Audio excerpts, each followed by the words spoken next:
In this video, we will discuss resetting a CP5 or CP5i control pad to the factory default software and configuration.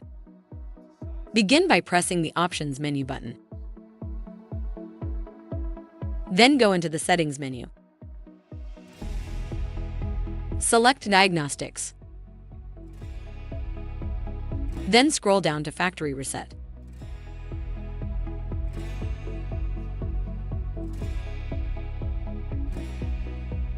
Confirm whether or not you would like to reset to factory defaults. Note that this cannot be undone, and the control pad may require an update once reset.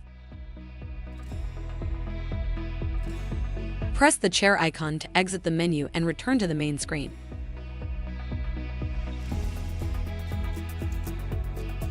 If you have additional questions, please call customer service at 1-800-547-1883. A helpful A-dec associate is just an email or phone call away. That's one thing you can always count on.